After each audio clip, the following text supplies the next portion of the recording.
Anupama class నుంచి staff room వరకు వచ్చేసరికి రూమ్ ముందు చాలా మంది ఆడపిల్లలు తన కోసమే ఎదురు చూస్తున్నట్లు నిల్చుని ఉండటం గమనించింది. ఏమిటమ్మా ఇక్కడ నిల్చున్నారు అంది మార్దవమైన కంఠస్వరంతో. ఒక అమ్మాయి ముందుకొచ్చింది. ఆ అమ్మాయి కళ్ళ నిండా నీళ్లున్నాయి. మేడం, వ్యాలంటైన్స్ డే పేరుతో బాయ్స్ మమ్మల్ని చాలా టీజ్ చేస్తున్నారు. మా దారి కడ్డొచ్చి ఐ లవ్ యూ అంటూ బొకేలు, లవ్ లెటర్స్ అందిస్తున్నారు. మాకు తెలియకుండా మా పుస్తకాల మధ్యలో గ్రీటింగ్ కార్డ్స్ పెట్టి అందులో అసభ్యకరమైన రాతలన్నీ రాస్తున్నారు అంది ఆ అమ్మాయి. అసలు ఈరోజు గవర్నమెంట్ హాలిడే డిక్లేర్ చేసి ఉంటే బాగుండేది, ఈ పీడా తప్పేది అంది మరో అమ్మాయి. నేను క్లాస్ పెడుతుంటే ఒక అబ్బాయి వెనుకగా వచ్చి నా పైట లాగాడు మేడం. హాయ్ లైలా అంటూ ఒకడు, హాయ్ ఎనార్కలి అంటూ మరొకడు పిచ్చి పిచ్చిగా వాగుతున్నారు అంది లంగా ఓణి వేసుకుని బెదిరిన లేడీలా చూస్తున్న ఓ టీనేజ్ అమ్మాయి. మేడం, ఫైనల్ ఇయర్ స్టూడెంట్ ఒక అతను కొద్ది రోజులుగా నన్ను ప్రేమించానంటూ వెంటబడుతున్నాడు. ఈరోజు లవర్స్ డే. ఈరోజు నువ్వు ఎలాగైనా నాకు ఐ లవ్ యూ చెప్పి తీరాలి, లేకుంటే 10 మంది ముందు పబ్లిక్గా నిన్ను ముద్దు పెట్టుకుని నీ పరువు తీస్తాను అని ఉత్తరం రాసి నా మీద విసిరేసి వెళ్ళాడు మేడం. ఇదిగో చూడండి ఆ ఉత్తరం అని లెటర్ అనుపమ చేతిలో పెట్టింది ఏడుస్తూ. షర్ట్ షెల్వార్ వేసుకున్న ఓ అమ్మాయి. అదంతా విన్న తర్వాత అనుపమ మనసంతా అదోలా మారిపోయింది. ఏదో దిగులు, ఏదో నిరాశ మనసంతా వ్యాపించాయి. ప్రేమికుల రోజు అనే ఈ పాశ్చాత్య సంస్కృతి అంటూ వ్యాధిలా మన దేశంలో ప్రవేశించి ఇంతమంది అమ్మాయిలకు మనోవ్యధలు, మనస్తాపాన్ని కలిగిస్తోందా అని ఆశ్చర్యపోయింది అనుపమ. అంతలోనే కర్తవ్యం గుర్తుకొచ్చి ఆ అమ్మాయిల వంక చూస్తూ, ఈ విషయం మీరు ప్రిన్సిపల్ గారి దృష్టికి తీసుకొస్తే బాగుంటుంది. ఆయన హైయర్ అథారిటీ కదా, ఏదైనా యాక్షన్ తీసుకోగలరు అంది అనుపమ. ఆయన దగ్గరికి వెళ్లాలంటే భయంగా ఉంది మేడం అని ఒకరు, ఆడపిల్లల బాధలను ఆడవాళ్లే సరిగ్గా అర్థం చేసుకోగలరని మీ దగ్గరికి వచ్చాం మేడం అని మరో అమ్మాయి అనటంతో, సరే అయితే నేను ప్రిన్సిపల్ గారితో మాట్లాడతాను ఈ విషయం, మీరు క్లాస్కి వెళ్ళండి అని వాళ్ళని పంపించి తను ప్రిన్సిపాల్ రూమ్ వైపు నడిచింది అనుపమ. ఆ విషయమై ఎలాంటి జాగ్రత్తలు తీసుకోవాలి, విద్యార్థులను కంట్రోల్ చేయడానికి, హెచ్చరికలు చేయడానికి ఒక డిసిప్లినరీ కమిటీని ఫామ్ చేస్తే ఎలా ఉంటుంది అన్న ఆలోచన ఆదిగా గల విషయాలను ప్రిన్సిపాల్తో డిస్కస్ చేస్తుండగా ఆయన టేబుల్ మీద ఉన్న ఫోన్ మోగింది. ఆయన కాసేపు మాట్లాడి, ఉన్నారు, ఇక్కడే ఉన్నారు, ఇప్పుడే ఇస్తాను అంటూ, మిస్ అనుపమ మీకు ఫోన్ అంటూ ఫోన్ ముందుకు జరిపాడు ప్రిన్సిపల్. ఆశ్చర్యపోయింది అనుపమ. తనకెవరు ఫోన్ చేశారా అని. హలో అంది. అనుపమ, నేను అమ్మని మాట్లాడుతున్నాను. ఊరి నుంచి మావయ్య ఫోన్ చేశాడు. మాధవి, అదే కాంతం అత్తయ్య మేనగోడలు మాధవి చనిపోయిందిట. మాధవి చనిపోయిందా? అవును, ఆత్మహత్య చేసుకుందిట. పురుగుల మందు తాగి. ఏదో ప్రేమ వ్యవహారమట. ఈ అమ్మాయితో పాటు ఈమెను ప్రేమించిన మరో అబ్బాయి కూడా చనిపోయాట. మావయ్య అంతా హడావుడిగా మాట్లాడాడు ఫోన్లో. వెళ్తే గానీ వివరాలు తెలియవు. నువ్వు త్వరగా ఇంటికొస్తే ఇద్దరం కలిసి ఎడదాం. 7-8 ఏళ్లు ఒక ఇంట్లో కలిసి ఉన్నవాళ్లం.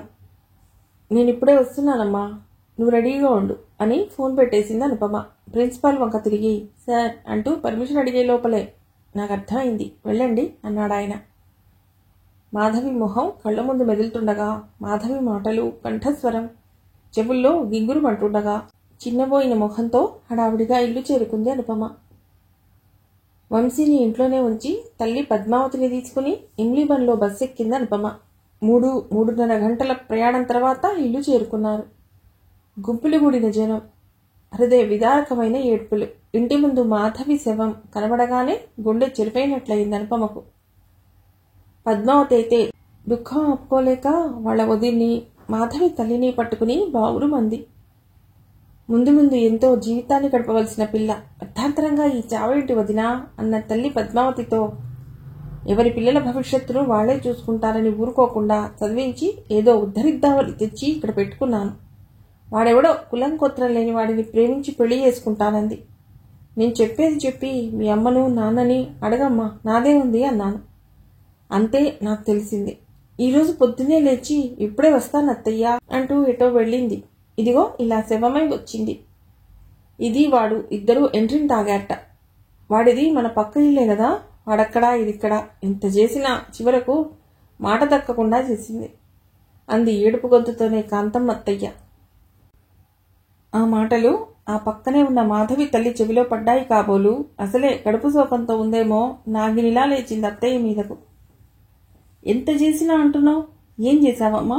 మీ ఆయన తలచెడిన చెల్లెల్ని మేనకోడల్ని తెచ్చి ఇంట్లో పెట్టాడని ఉక్రోషంతో పోటీగా నీ మేనకోడల్ని నువ్వు పిలిపించుకున్నావు.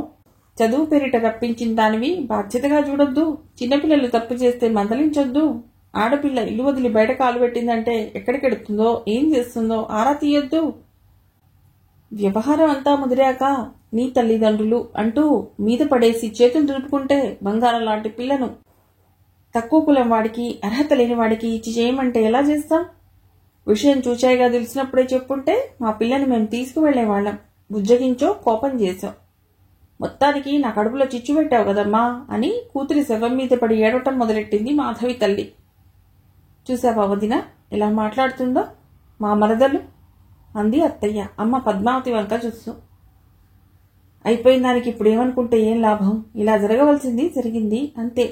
తొందరపడి నిండు జీవితాన్ని బుగ్గిపాలు చేసుకుంది పిల్ల అని ఓదారుస్తోంది పద్మావతి. మౌనంగా వాళ్ల మాటలు వింటున్నా అనుపమ చూపులు మాత్రం మాధవి నిర్జీవమైన మొహం మీదే ఉన్నాయి.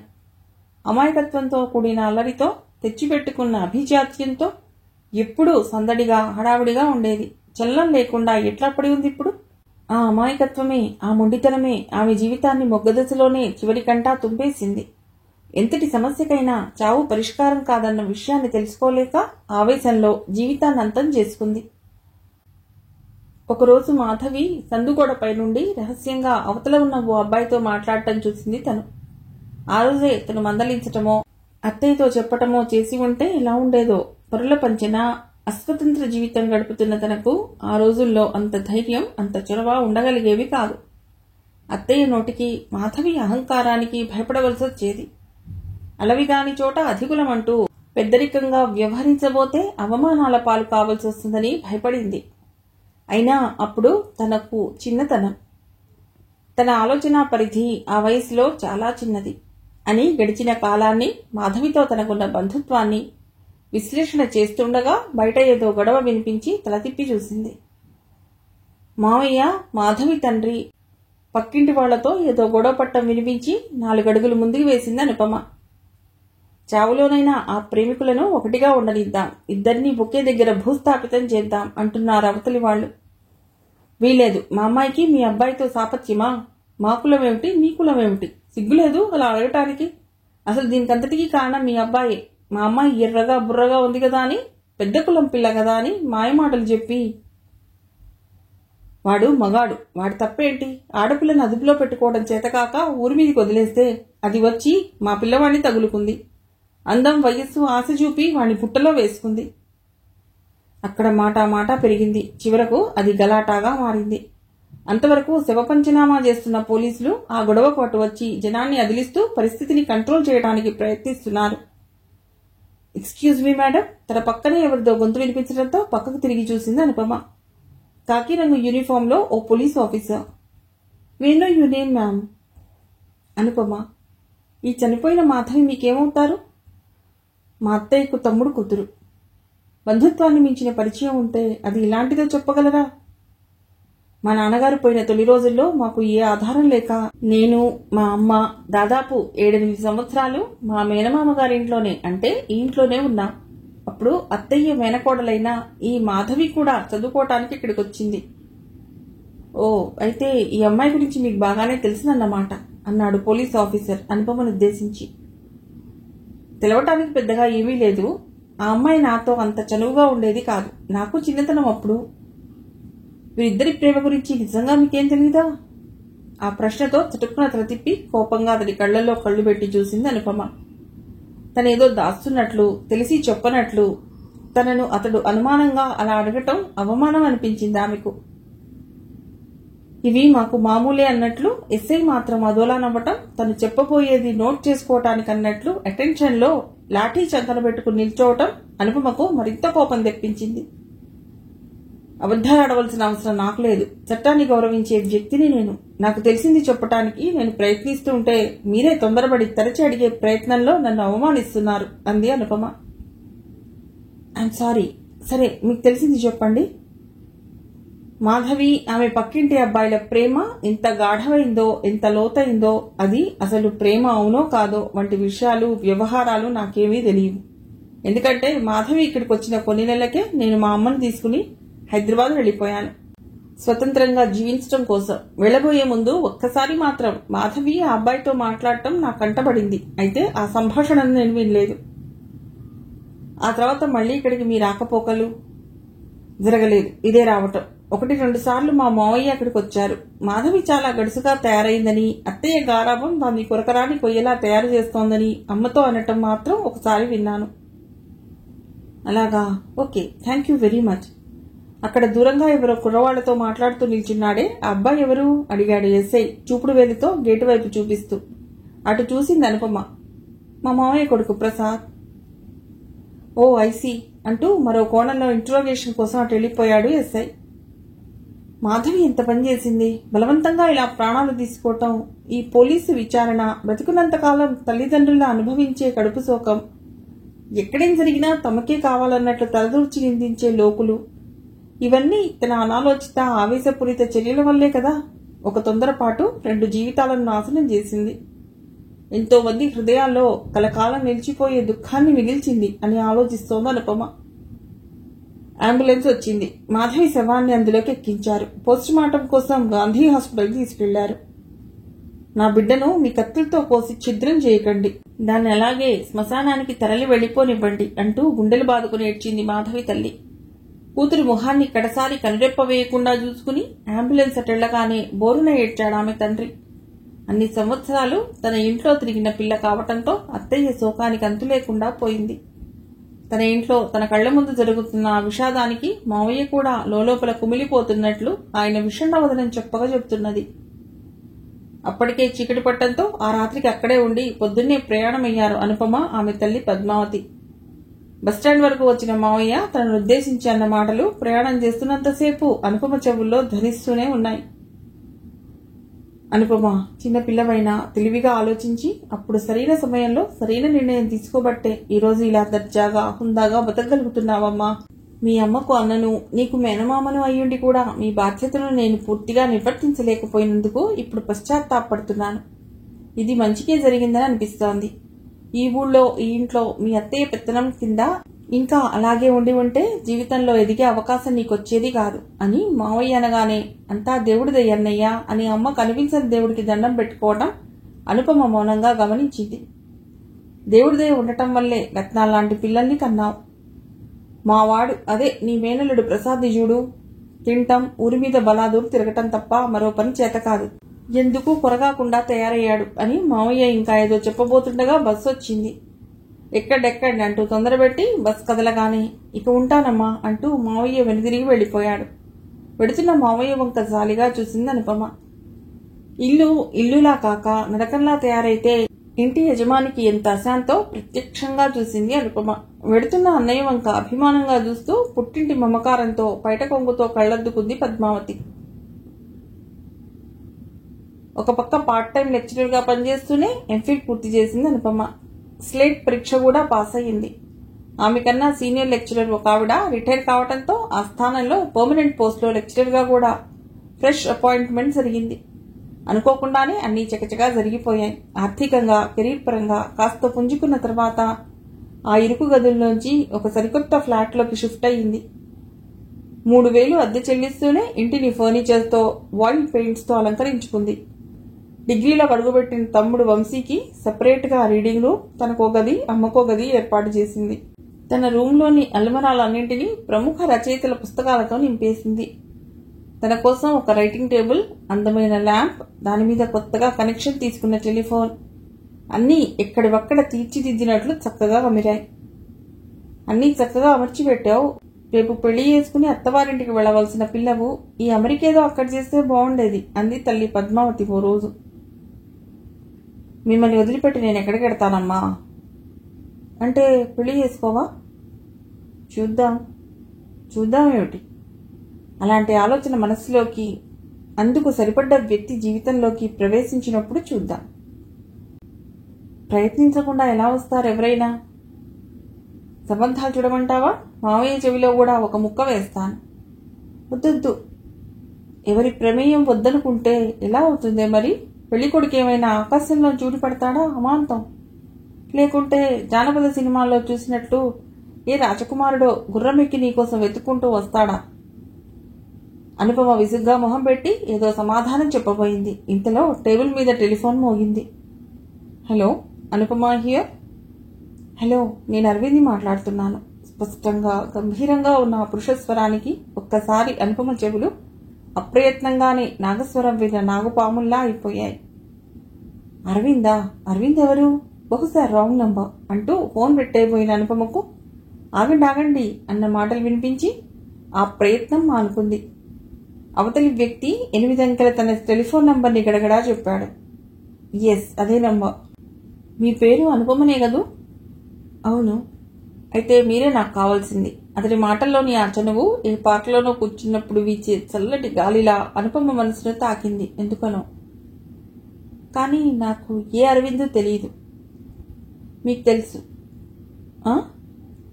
అదలా ఉంచితే మీరు మాత్రం నాకు బాగా తెలుసు. మీరు గవర్నమెంట్ డిగ్రీ కాలేజీలో లెక్చరర్. మీ అమ్మగారి పేరు పద్మావతి గారు. మీకు ఒక తమ్ముడున్నాడు, వంశీ.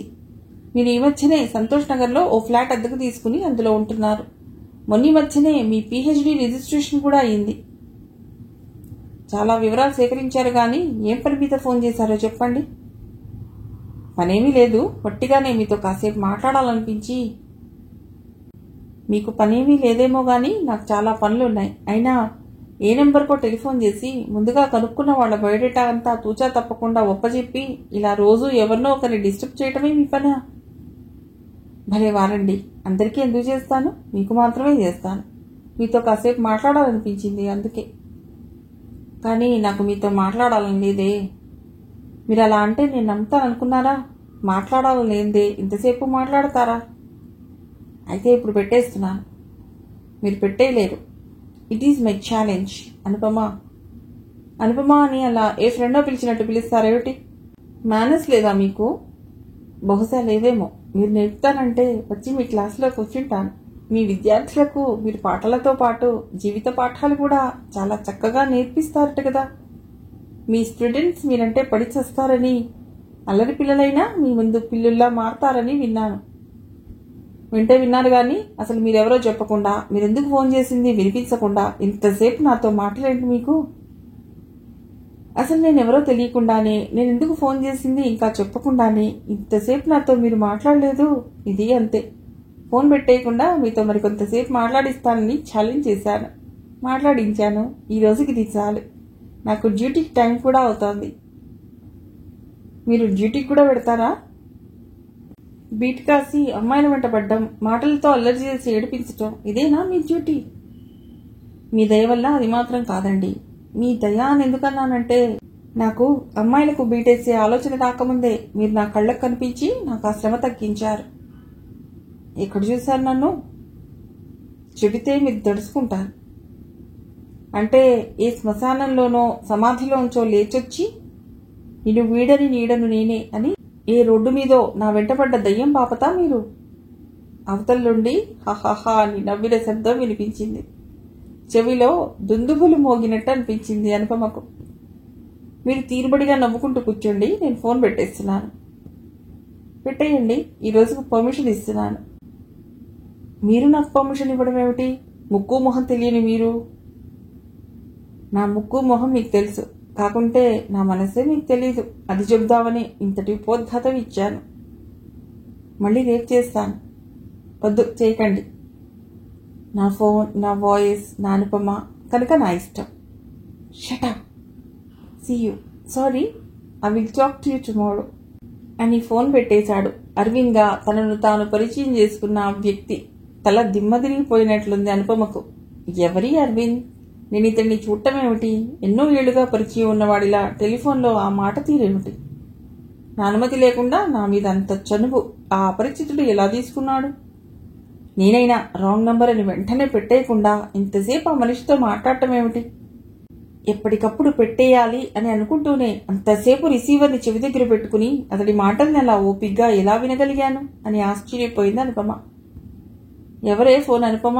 అంతసేపు మాట్లాడుతున్నావు అని ప్రశ్నించింది తల్లి పద్మావతి బెడ్రూంలోకి తొంగి చూస్తూ. ఎవరు లేరమ్మా, రాంగ్.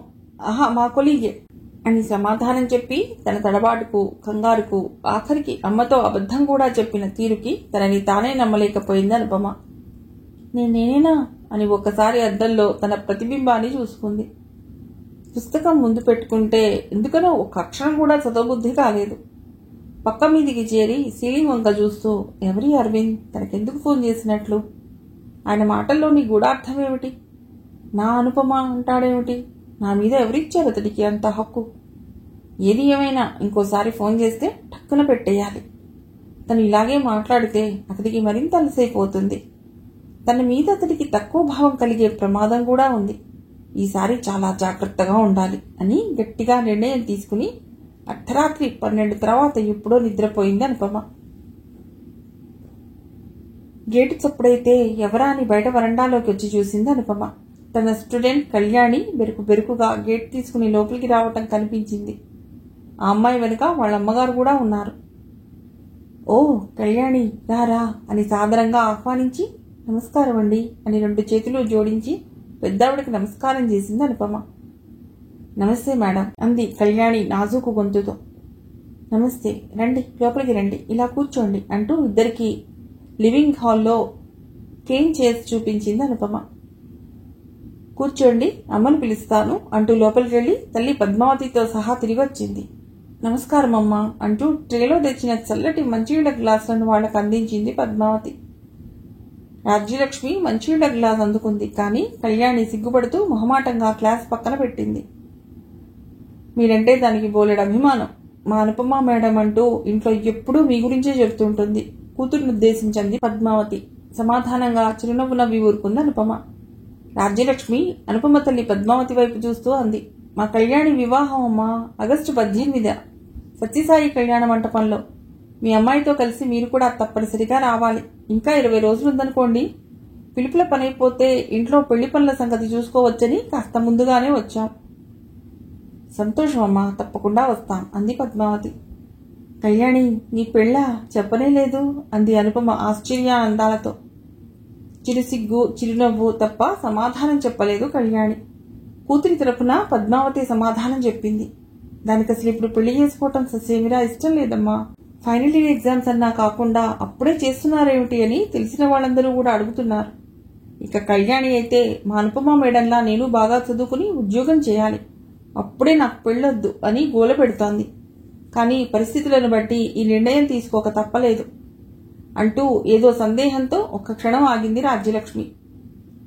మీ పరిస్థితిని నేను అర్థం చేసుకోగలను అంది అనుపమ మధ్యలో అందుకుంటూ ఓదార్పుగా. కొరివితో తలగొక్కున్నట్లు తెలియక ఆ గిర్ధర్గాణ్ణి పై పోర్షన్లో అద్దెకు తెచ్చిపెట్టినందుకు అమ్మాయిని ఎంత అల్లరి పెడుతున్నాడో నీకు తెలుసు కదమ్మా అనుపమ. క్షణక్షణం అటు ఇది ఇటు మేము మానసిక క్షోభతో నరకయాతన అనుభవిస్తున్నా. ఆడపిల్ల జీవితం అరిటాకు మీద ముళ్ళు లాంటిదన్న సామెత ఎంతకాలం మారినా, ఎన్ని చదువులు చదివినా మారదు కదా. అదెంత బుద్ధిమంతురాలైనా జరుగుతున్న అల్లరిలో దాని ప్రమేయం ఏమీ లేకపోయినా లోకం దాన్నే నిందిస్తుంది. దాని కన్నవాళ్లమైనందుకు మా పెంపకాన్ని వేలెత్తి చూపుతుంది. వాళ్లను ఇల్లు ఖాళీ చేయిస్తే ఈ సమస్య పరిష్కారం అవుతుందని నానా అవస్థలు పడి ఆ పని చేశా. అయినా వాడు ఇటు ఇంటి చుట్టూ అటు కాలేజీ చుట్టూ చక్కర్లు కొట్టడం మానలేదు. అందుకే ఈ సమస్య మరింత ముదిరి దాని భవిష్యత్తుకే ఒక ప్రతిబంధకంగా మారకముందే పెళ్లి చేసి దూరంగా పంపించేయాలని ఈ నిర్ణయం తీసుకున్నాం హడావుడిగా అంది రాజ్యలక్ష్మి. ఆమె మనస్తాపం, అంతవరకు ఆమె పడిన ఆందోళన ఆమె ప్రతి మాటలోనూ వ్యక్తం కాగా అనుపమ హృదయం జాలితో ద్రవించిపోయింది. పద్మావతి సానుభూతిగా అంది. ఈ టీవీలు సినిమాలు వచ్చాక కుర్రకారు మరీ పట్టపగ్గాలు లేకుండా పోతున్నాయమ్మా. ప్రేమల పేరిట విచ్చలవిడితనాలు, హీరోయిజం పేరిట హింసాకాండలు మరీ పెచ్చు పెరిగిపోతున్నాయి.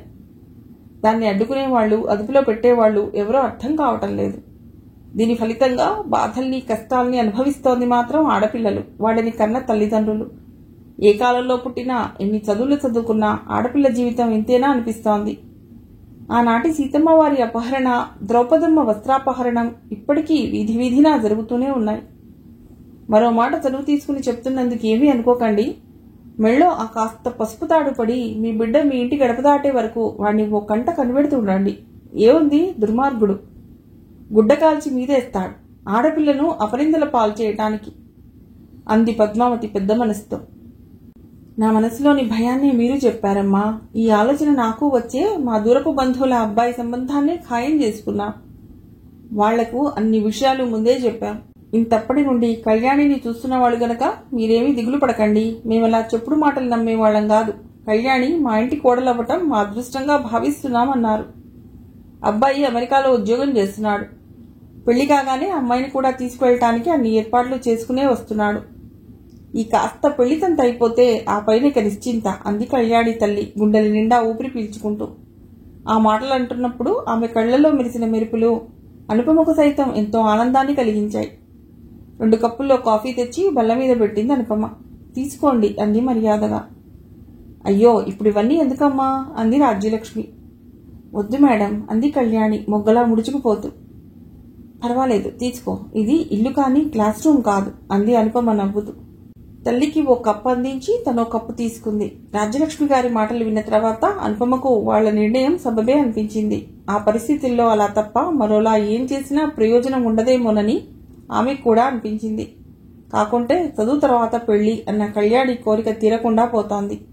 అందుకే ఆప్యాయంగా కళ్యాణి భుజం మీద చెయ్యేస్తూ అంది అనుపమ. కళ్యాణి, చదువుకోవాలనే ఆసక్తి, మంచి కెరీరే జీవిత లక్ష్యం అనే భావన ఉన్న వాళ్లకి పెళ్లి ఒక ఆటంకం ఎంత మాత్రమూ కాదు. ఏదైనా సాధించాలన్న కోరిక బలంగా మనలో ఉంటే మంచి మార్గం అదే లభిస్తుంది. కనుక నువ్వేం దిగులు పడకుండా హాయిగా పెళ్లి చేసుకో. బాగా చదువుకుని మంచి హోదా సంపాదించుకున్న తర్వాత మాత్రం నువ్వెక్కడున్నా అది నాకు తెలియచేయటం మాత్రం మర్చిపోకు. మా స్టూడెంట్స్ మంచి పొజిషన్లో ఉన్నారంటే అది మాకు గర్వకారణం కదా అంది అనుపమ మనస్ఫూర్తిగా. తప్పకుండా మేడం అంది కళ్యాణి. రాజ్యలక్ష్మి లేచి నిల్చుని పద్మావతి చేతికి వెడ్డింగ్ కార్డ్ అందించింది. అనుపమ నుదుటన బొట్టు పెట్టి పెళ్లికి తప్పకుండా రండి అని పదే పదే చెప్పి వెళ్ళింది. వాళ్ళిద్దరినీ గేట్ వరకు సాగనంపి లోపలికొచ్చారు అనుపమ, ఆమె తల్లి పద్మావతి. నీ స్టూడెంట్స్ కూడా పెళ్లిళ్ళైపోతున్నాయి. నువ్వు మాత్రం 25 ఏళ్లు దాటినా ఇంకా అలాగే ఉండిపోతున్నావు. ఈ తల్లికి చీమ కుట్టినట్టయినా లేదు. వయసొచ్చిన పిల్ల ఇంట్లో ఉంటే నిద్రెలా పడుతోందోనని లోకం నన్ను ఆడిపోసుకుంటారు.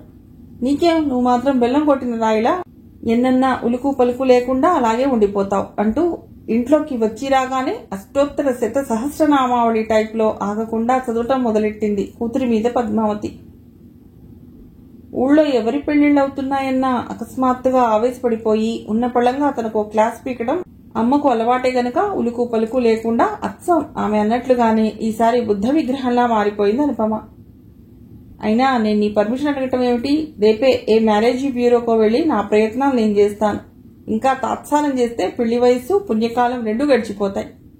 రికార్డ్ ఆన్ చేసినట్లు ఏ ఒక్కరైనా వింటున్నారా లేదా అన్న స్పృహ లేకుండా లొడ తనలోనే తాను మాట్లాడుకోవటం మొదలెట్టింది Padmavati.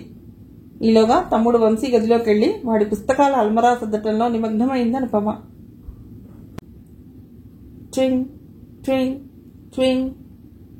Hello, Anupama here, Aravind here. Phone ఠక్కన పెట్టేయబోయింది. ఆ కంఠం వినబడగానే అనుపమ, ఈ అరవింద్ ఎవరో ఈరోజు మీకు చెప్పేద్దాం అనుకుంటున్నాను అని వినిపించగానే అప్రయత్నంగానే రిసీవర్ చెవి దగ్గరే ఉంచుకుంది అనుపమ. చెప్పమంటారా? చెప్పండి. అయితే మీకు నన్ను గురించి తెలుసుకోవాలనే ఉందన్నమాట.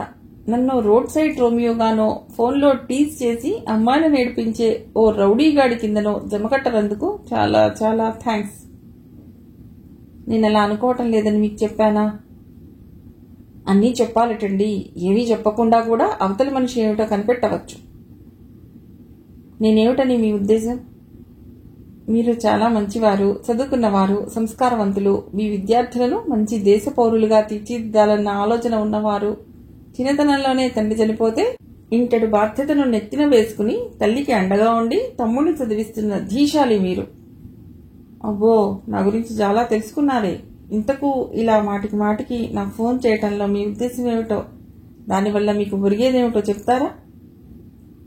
ఉద్దేశం మీరంటే ఇష్టం. ఒరిగేది దగ్గరితనాన్ని అనుభవించడంలో ఉండే ఆనందం. Mister, I don't like all these things. నాకు ఇలాంటివంటే అసహ్యం. ఎలాంటివంటే?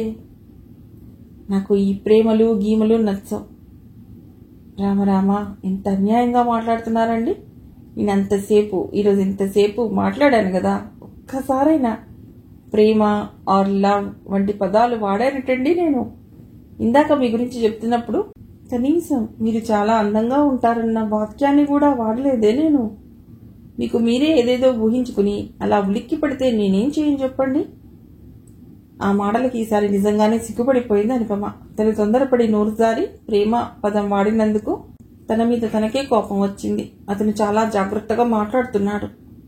నేనే కోపంలో కంగారులో అనాలోచితంగా ఏదో అనేస్తున్నాను అనుకుని పైకి, మీతో ఇన్ని మాటలు నాకు అనవసరం, నేను ఫోన్ పెట్టేస్తున్నాను. ఈ ఒక్క మాట విని ఆ తర్వాత ఫోన్ పెట్టేయండి. మీలాగే నాకు ప్రేమ, లవ్ వంటి పదాలు నచ్చవండి. నేను నిన్ను ప్రేమిస్తున్నాను, ఐ లవ్ యూ వంటి మాటలు సినిమాల్లో తప్ప నిజ జీవితంలో అంత రుచిగా ఉండవు. పైపెచ్చు ఎబ్బెట్టుగా కూడా ఉంటాయి. ప్రేమలేఖలు డిటోనే. ఇవేవీ లేకుండా హాయిగా శుభ్రంగా ఒకరినొకరు ప్రేమించుకోవచ్చన్నది, సారీ ఎంత వద్దనుకున్నా ఇక్కడ ప్రేమ అన్న మాట వచ్చేసింది చూడండి. జాడ్యం, అంటుజాడ్యం. ఈ ఒక్కసారికి క్షమించండి. ఏం చెప్తున్నానంటే, ప్రేమ పైత్యాలు ఏవీ లేకుండా హాయిగా శుభ్రంగా ఒకరి కోసం ఒకరు అన్నట్లుగా, ఒకరు లేకుంటే మరొకరు లేరన్నట్లుగా బతికే వచ్చు సుమండి. ఉదాహరణకి కన్న కొడుకుని ప్రాణం కన్నా ఎక్కువగా చూసుకునే తల్లి కనీసం రోజుకొక్కసారైనా నేను నిన్ను ప్రేమిస్తున్నానురా కన్నా అని అంటుందా చెప్పండి. కూతుర్ని వాత్సల్యంతో అక్కును చేర్చుకునే తండ్రి నువ్వంటే నాకు చాలా ప్రేమమ్మా అని ఏనాడైనా అంటాడా? అంతెందుకు తన జీవిత భాగస్వామిని తన తనువులో తన మనసులో అర్థభాగంగా భావించే భర్త ఐ లవ్ యూ డార్లింగ్ అని ఏ కుటుంబంలోనైనా ఎవరైనా అనగా విన్నామా మనం? ఇప్పుడు ఈ హరికథంతా నాకెందుకు చెప్తున్నారు? కోపంగా అంది అనుపమ. ఎందుకంటే ప్రేమ మంత్రాన్ని జపించకుండానే ఎదుటి వాళ్ల మీద బోలెడు ప్రేమను చూపించవచ్చని, లవ్ ఫ్యాషన్ జోలికి పోకుండానే లోకం పట్టనంత లవ్ ని ఇష్టమైన వాళ్ల మీద కురిపించవచ్చని, నిజ జీవితంలో జరిగేది అదే అని చెప్పటానికి ఈ హరికథ కాదు, ప్రేమ కథ, ఐ మీన్ లవ్ థియరీ. ఏం చదువుకున్నారు మీరు? సాహిత్యాన్ని మాత్రం చదువుకోలేదు. అయినా నాకు తెలియకడుగుతాను, జీవితాన్ని గురించి మాట్లాడటానికి పుస్తకాలే చదువుకోవాలటండి. అవగాహన చాలదు, అనుభవం సరిపోదు. ఆ పుస్తకాల్లో ఉండేది జీవితానుభవాలేగా. చాలా బాగా మాట్లాడుతున్నారు, వ్యంగ్యం ధ్వనించేలా అంది అనుపమ. అది గమనించినా గమనించినట్లు చాలా thank you for your compliment. Phone పెట్టేయండి. ఆ పని మీరే చేయొచ్చుగా, కానీ చేయలేరు. ఎందుకంటే నేనెవరో తెలుసుకోవాలని మీకుంది కనుక. త్వరగా చెప్తారా, పెట్టేయమంటారా? చెప్తాను, పెట్టేయకండి.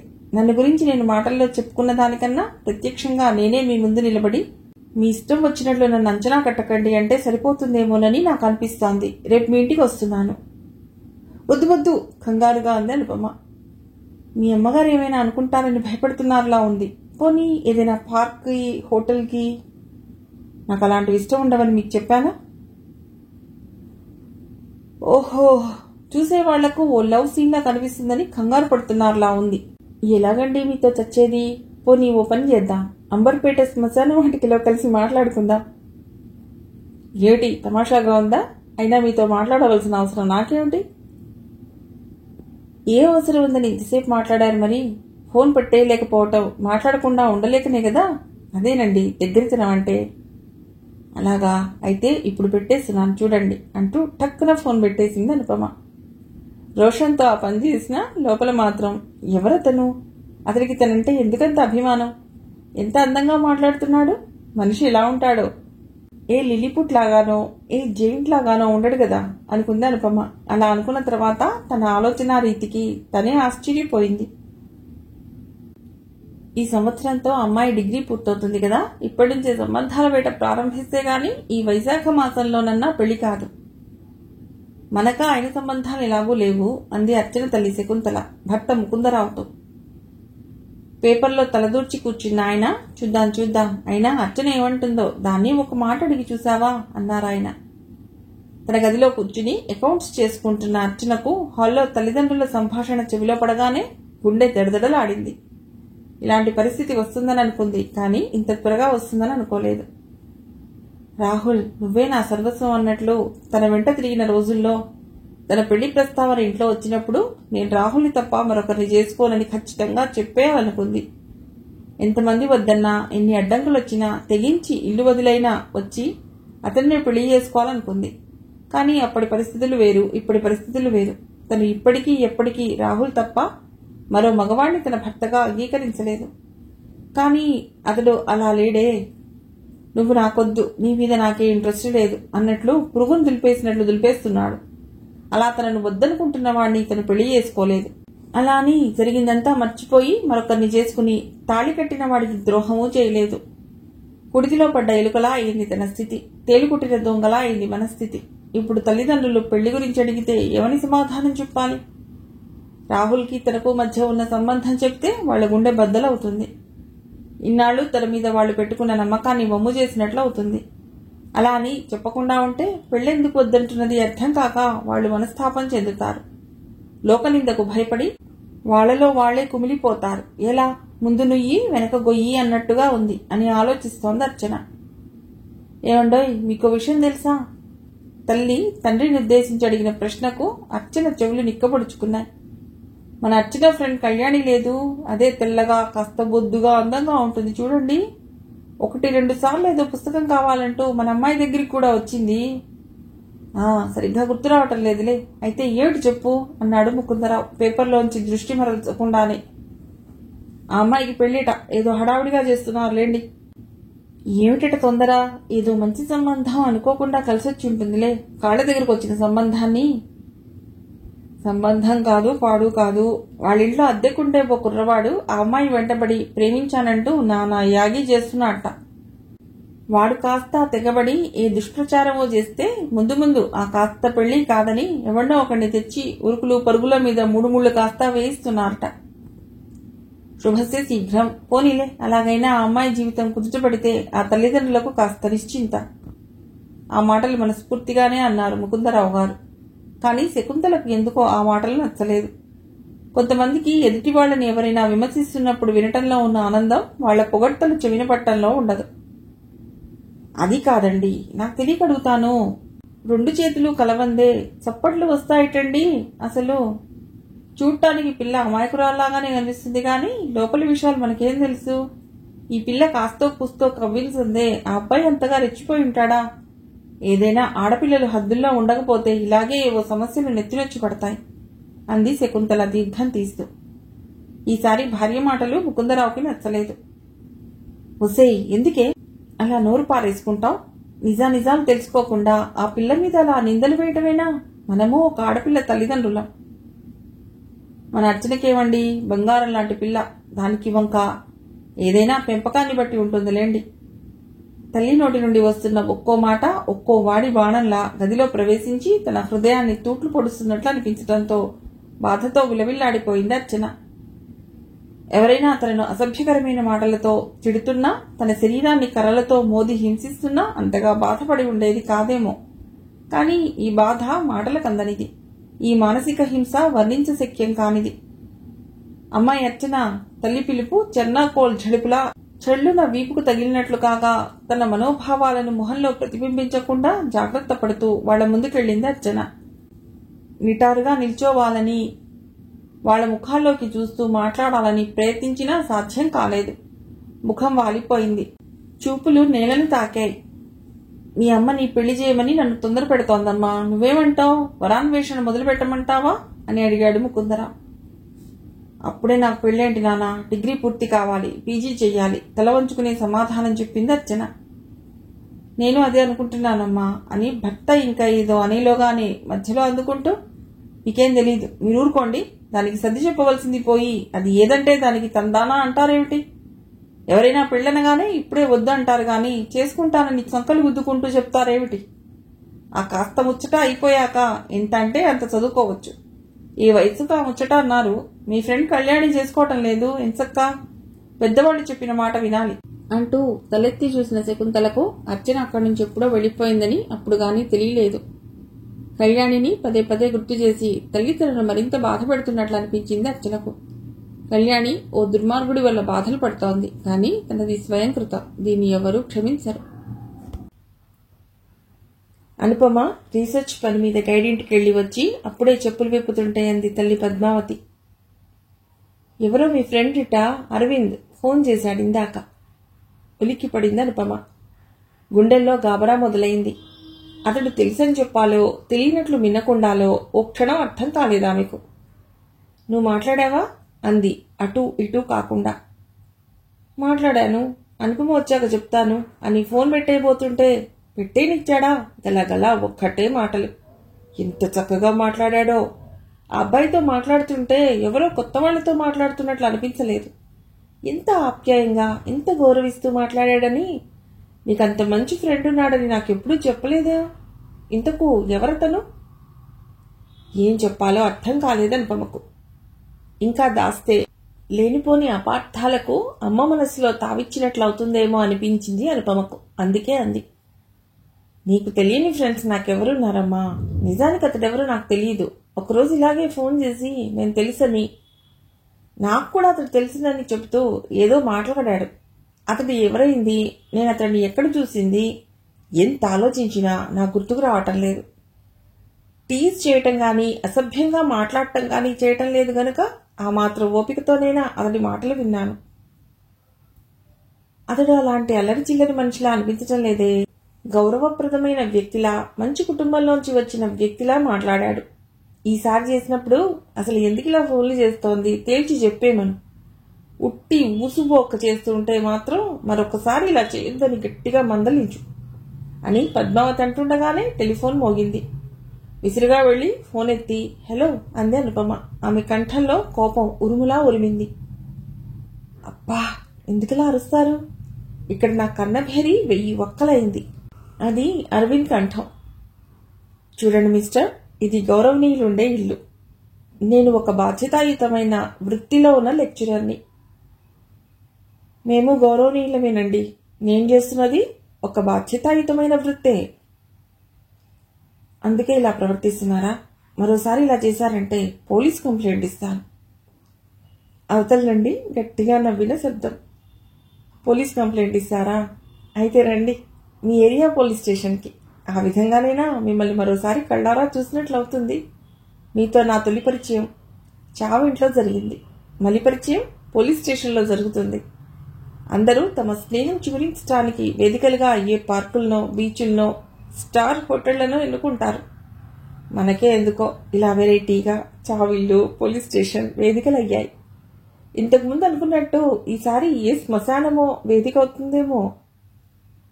ఎదుటి వాళ్లకు మాట్లాడే అవకాశం ఇవ్వకుండా అంతసేపు అతడులా లొడా లొడా మాట్లాడుతుంటే ఆశ్చర్యంతో అలాగే వింటుండిపోయింది అనుపమ. ఏమిటి ఇతడనేది అని అతడి ప్రతి మాటలో ఆమెకు సందేహం కలిగింది. అతడు కాస్త ఆగినప్పుడు అదే అదనుగా అంది. ఏమిటి మీరు మాట్లాడేది? నాకు ఒక్క ముక్క అర్థం కావటం లేదు. చావింట్లో నేను మీకు పరిచయం కావడం ఏమిటి? పోలీస్ స్టేషన్ వేదిక అంటారేమిటి? మీరు అక్కడెందుకున్నారు? అంటే మీరు ఏ దొంగనో, మర్డరరోనా? అయ్యి బాబోయ్, ఆటం బాంబు లాంటి మాట వాడి నా మాడు పగలగొడుతున్నారు కదండి. ఇప్పటికైనా నేనెవరో చెప్పకపోతే నన్ను నక్సలైట్ గానో, కాశ్మీర్ టెర్రరిస్ట్ గానో, తమిళ మిలిటెంట్ గానో జమకట్టేలాగున్నారు. అమ్మా అనుపమాదేవి గారు, నా పేరు అరవింద్. నేను ఒక పోలీస్ ఆఫీసర్ని. సబ్ ఇన్స్పెక్టర్గా హన్మకొండలో పనిచేస్తున్నప్పుడు మీ బంధువు మాధవి ఆత్మహత్య కేసు విషయమై అక్కడికొచ్చి మిమ్మల్ని చూసి చూడగానే ఇలాంటి అమ్మాయితో కలిసి జీవితం అంతా హాయిగా ఆనందంగా గడపబోయే ఆ అదృష్టవంతుడెవరో కదా అనుకున్నాను. బాగా ఆలోచించాక అనిపించింది ఆ అదృష్టాన్ని నేనే ఎందుకు దక్కించుకోకూడదు అని. అందుకే మీ దగ్గరికి వచ్చి మిమ్మల్ని పలుకరించాను. అఫ్కోర్స్ అవి శవానికి సంబంధించిన మాటలు తప్ప మనసును గిలిగింతలు పెట్టే సరస సంభాషణ కాదనుకోండి. అలాంటి వాతావరణంలో ఆ ఏడుపులు, అంతటి విషాదం మధ్య మీ ఆనందమయ జీవితం గురించి, మీకు పట్టబోయే అదృష్టం గురించి ఆలోచించటానికి మీకు సిగ్గువేయలేదు. అంతవరకు మంత్రముగ్ధే అతడి మాటలు వింటున్న అనుపమ ఎలాగో ధైర్యం చేసి అడగదలుచుకున్న ఒక్క మాట అడిగేసింది. సిగ్గెందుకండి? మీరు భలేవారే. పోలీసు ఉద్యోగం చేస్తున్న వాళ్లకు నిరంతరం చావులు, రక్తపాతాలు, శ్మశానంలో కుళ్ళిన శవాలను ఇన్వెస్టిగేషన్ కోసం తిరిగి బయటకు తవ్వి తీయటాలు, ఇటువంటివిగాక మల్లెపూలు, మలయమారుతాలు, బృందావనాలు ఎక్కడి నుంచి వస్తాయండి? మాకు అవే పెళ్లి చూపుల సందర్భాలు, వివాహ వేదికలు, కొత్త పెళ్లాంతో హనీమూన్ రిసార్ట్స్. మీరు అలా అంటున్నారు కనుక చెప్తున్నాను. డాక్టర్ల గురించి మీరు ఎప్పుడైనా ఆలోచించారండి? అసలు మందులు, స్పిరిట్ వాసనలు, రోగుల మూలుగులు, రక్తస్రావాలు, కత్తులతో పరపరా శరీరాన్ని కోసే శస్త్రచికిత్సలు, చచ్చి కుళ్ళు కంపు కొట్టే శవాల మీద పోస్ట్ మార్టంలు ఇవన్నీ చూసి చేసి ఆ తర్వాత ఏ రాత్రికో ఇంటికెళ్ళి పెళ్లి కాని వాడైతే గర్ల్ ఫ్రెండ్తో ఫోన్లో సరదాగా, పెళ్ళైన వాడైతే బెడ్రూమ్లో భార్యతో సరస సల్లాపాలు ఎలా చేయగలుగుతున్నాడంటారు? అలవాటైపోతుంది అంతే.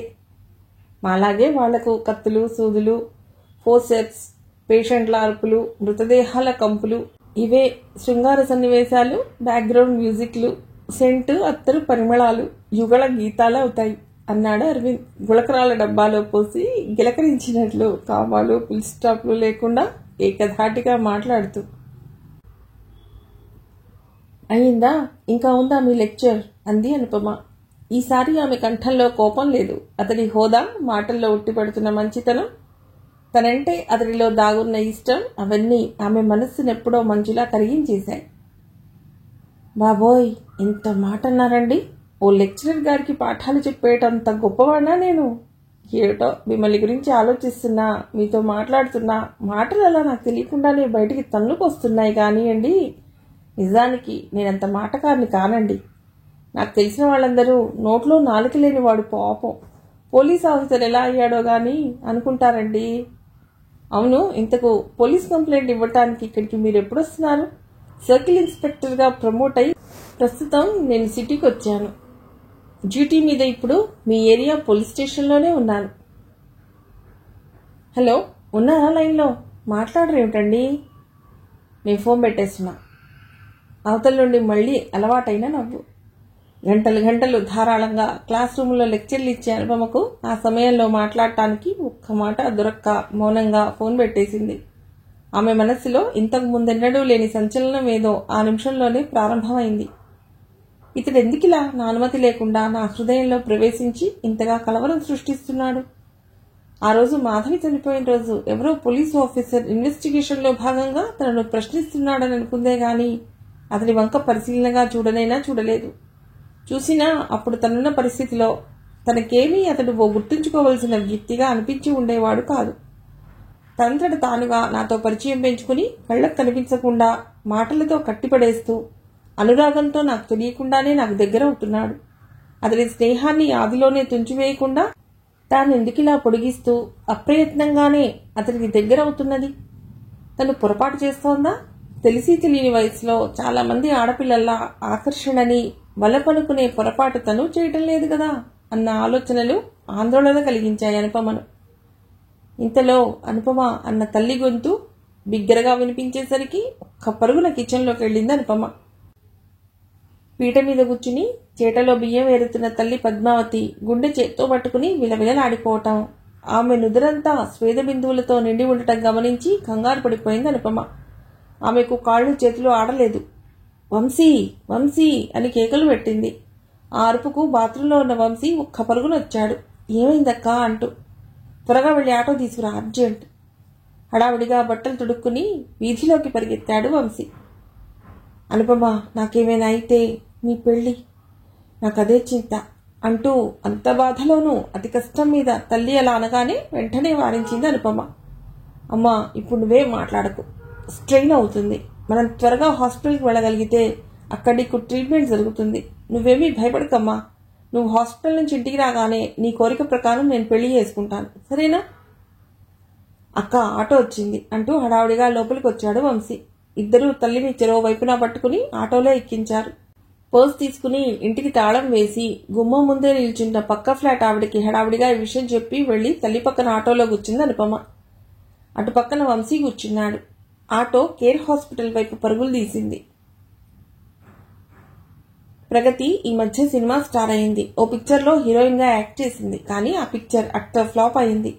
బ్లాక్ మనీ దండిగా ఇంట్లో మూలుగుతున్న ఓ ఘరానా బాబు సినిమా కండూతితో సంచిలో డబ్బులు పెట్టుకుని ఓ ఫ్లాట్ అద్దెకి తీసుకుని లహరి మూవీస్ అని వచ్చిన రోజే బోర్డు పెట్టేశాడు.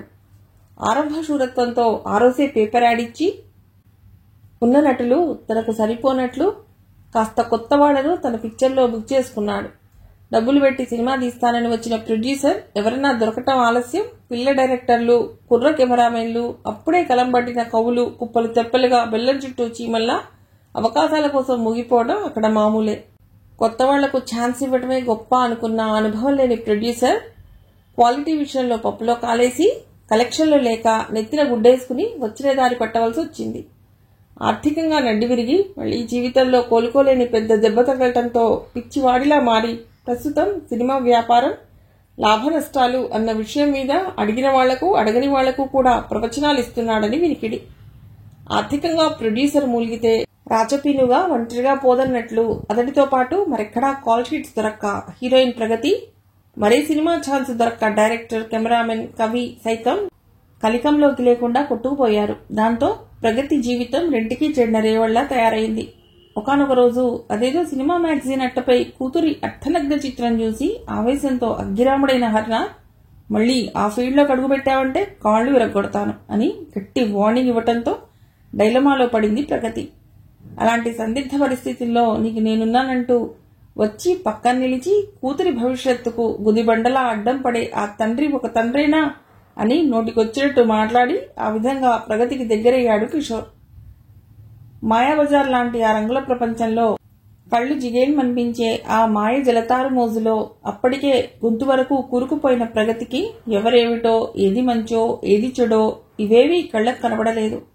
ఒళ్ళు తెలియని కోపోద్రేకాలతో ఒకరోజు ఇల్లు వదిలి కిషోర్ తన కోసం ప్రత్యేకంగా తీసుకున్న ఓ 1 బెడ్రూమ్ ఫ్లాట్లోకి షిఫ్ట్ అయ్యింది. ఆమర్నాడే ఆమెను వెతుక్కుంటూ అన్న ప్రశాంత్ వచ్చాడు. నువ్వేం చేస్తున్నావు నీకు తెలుస్తోందా అని కోపం చేశాడు. నాన్నకు నిన్న మళ్లీ అటాక్ వచ్చింది నీ ప్రవర్తన కారణంగా. దయచేసి ఇంటికి రా, లేకుంటే నాన్న దక్కరు మనకు. ఆ తర్వాత నువ్వు ఎంత పశ్చాత్తాపడినా లాభం ఉండదు అని ప్రాధేయపడ్డాడు.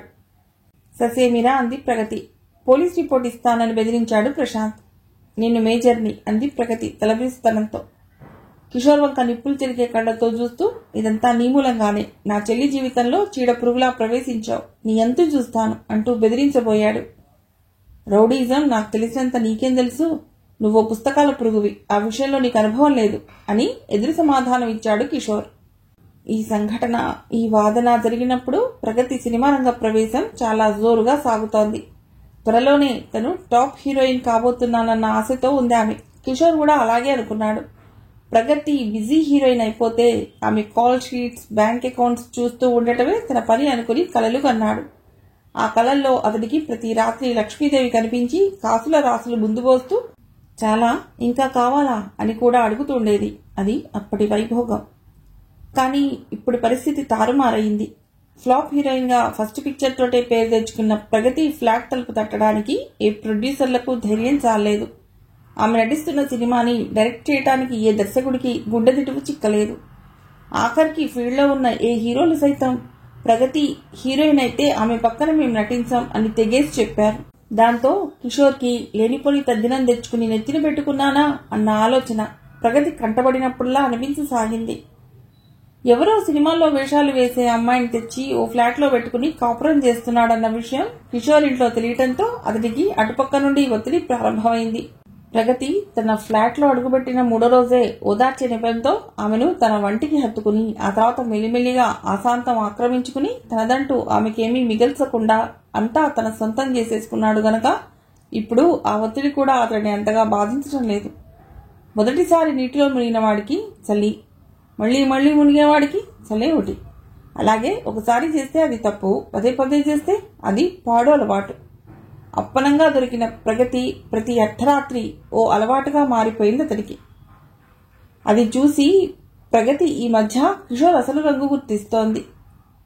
ఆపదలో అండగా నిలిచిన వాడు ముందు ముందు తనను ఆలిని చేసుకుని ఏలుకుంటాడని ఆశతో ఎదురుచూస్తున్న ఆమెకు అతడు ఓ ఫ్లాట్లో తనను ఉంచుకుని అవసరం వచ్చినప్పుడల్లా వాడుకోవటం ఆమెలో అనుమానాన్ని రేకెత్తిస్తోంది. ఆ అనుమాన నివృత్తి కోసం ఓ రోజు అడిగింది, కిషోర్, ఒకే ఫ్లాట్లో పెళ్లి కాకుండా మనం ఇలా ఉండటం ఇక బాగుండదు. ఎవరికి బాగుండదు? నీకా నాకా? మనకు. నాకు ఇలాగే బాగుంది, నీకు బాగుండకపోతే నేనేం చేయను? ఆ మాటలకు ఆశ్చర్యపోయింది ప్రగతి. కిషోర్, మనం పెళ్లి చేసుకుందాం.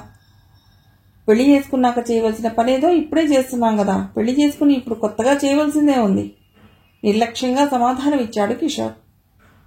కిషోర్, నువ్వేనా ఇలా మాట్లాడుతోంది? ప్రగతి, రేపు నువ్వు సినిమా స్టార్ అయితే నన్ను గుర్తుంచుకుంటావా, నన్ను పెళ్లి చేసుకోవటానికి ఒప్పుకుంటావా అని అడిగావప్పుడు అది అప్పటి మాట. అది నువ్వు పెద్ద సినిమా స్టార్ అయితే అన్నాను, కానీ అలా నువ్వు కాలేదుగా. నన్ను ఎగతాళి చేస్తున్నావు కదా కిషోర్. ఎగతాళి కాదు, వంకాయ లేదు. నీకు వేషాలు లేక, నాకు ఉద్యోగం లేక పూట గడవటం ఇలాగా అని ఒక పక్క నేను ఏడ్చి వస్తుంటే పెళ్లి కావాల్సి వచ్చిందా నీకు? పెళ్లి ఇప్పుడు నువ్వు ఓ పసుపుతాడు మెళ్ళో కట్టుకుని ఊరేక్కపోతే కొంపలేమైనా అంటుకుపోతాయా? You're a sentimental fool. ఇకనైనా నీ ఆలోచన పద్ధతి మార్చుకుని ప్రెజెంట్ సిచ్యుయేషన్కి అనుగుణంగా ఆలోచించడం నేర్చుకో. మాధురి ప్రొడక్షన్స్ సంస్థ సినిమా షూటింగ్ ఒకటి జరుగుతోందిట. అందులో హీరోయిన్ ఇంట్లో పని మనిషి వేషం ఉందిట. వెళ్లి కనుక్కుని వస్తాను. షర్ట్ వేసుకుని బయటకు పెడుతూ అన్నాడు కిషోర్. పని మనిషి వేషమా? కాక నీకు పట్టమహిషి వేషం దొరుకుతుందా? ఫ్లాప్ యాక్టర్స్కి ఎవరిస్తారు వేషాలు? అయినా నటన అన్నాక ఏ పాత్ర అయినా చేయాలి. ఇప్పటి మహా తారలు కూడా ఒకప్పుడు ఫీల్డ్లో ఎంటర్ అయిన కొత్తలో పళ్ళాలు పట్టుకుని రాణిగారి పక్కన దాసీ వేషాలు వేసిన వాళ్లే. ఇప్పటికైనా అదృష్టం బాగుండి ఆ పని మనిషి వేషంలోనైనా నీలోని కళను ఏ డైరెక్టర్ అయినా గుర్తించడం జరిగితే మళ్లీ నీకు దశ తిరుగుతుంది. అందాక ఈ ఫ్లాట్ రెంట్ 2000, మనకు తిండి ఖర్చులు ఇవైనా వెళ్లాలిగా. కాకుంటే నేను నా తిండి మా ఇంట్లోనైనా తిని రాగలను. నీకు ఇల్లంటూ లేదు గనక నీ తిండి ఖర్చైనా తప్పదు కదా, గనక దానికైనా ఉండాలిగా. అందుకే వెళ్ళి వస్తాను. వస్తూ వస్తూ ఆ ఆదిత్యగాడి దగ్గర కూడా వెళ్ళొస్తాను. సలహానో సహాయమో ఏదో ఒకటి చేయకపోడు అంటూ చకచకా బయటికి వెళ్లిపోయాడు కిషోర్. కిషోర్ ఒక్కొక్క మాట ఒక్కొక్క సుత్తివేటలా తన గుండెను బాదుతున్నట్లు అనిపించడంతో బాధతో విలవిల్లాడిపోయింది ప్రగతి. ఏం ఆశించి ఇల్లు వదిలి బయటకు వచ్చేసింది తను? ఇప్పుడు జరుగుతున్నదేమిటి? తన శ్రేయోభిలాషులైన కన్న తండ్రిని, తోడబుట్టిన అన్నను శత్రువులుగా భావించి ఈ కిషోర్ను మంచి మిత్రుడని, తన ప్రియుడే తన సర్వస్వం అనుకుని నమ్మి వచ్చినందుకు మంచి బుద్ధి చెప్పాడు. ఎవరు తనవారో ఎవరు పరాయివారో తెలుసుకోలేని బేలలు చేసింది చివరకు ఈ ప్రేమ నన్ను అనుకుంది ప్రగతి.